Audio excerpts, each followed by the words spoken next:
Welcome to my discussion of rare sprites for the SNES. This is part 1 of a multi-part series on understanding the sprite header.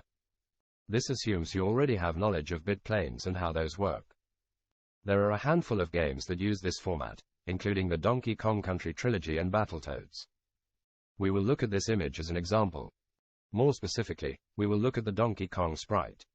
This is the contents of VRAM at that time. Each cell is an 8x8, or a char. This is a look at that specific sprite as well as the header.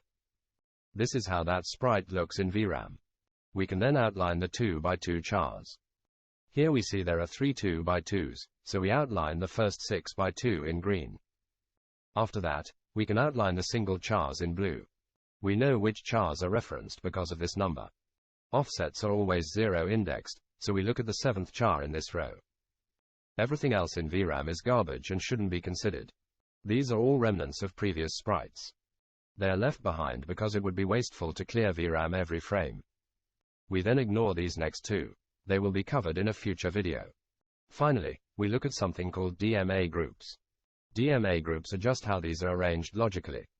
The chars with the yellow strike through are assigned for transfer.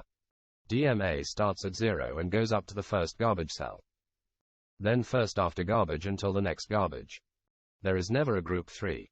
This just says where to put the second DMA. The upper nibble refers to the row, 0 indexed.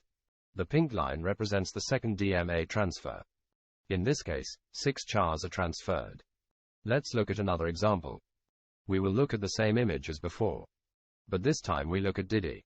The contents of VRAM are the same as before. Here is the Diddy sprite with the associated VRAM. Here is a breakdown of the chars. And here are the DMA calls indicated. A second DMA call is only needed if there are any garbage cells after the first DMA call. Thank you all so much for watching. Feel free to leave any questions regarding this in the comments section.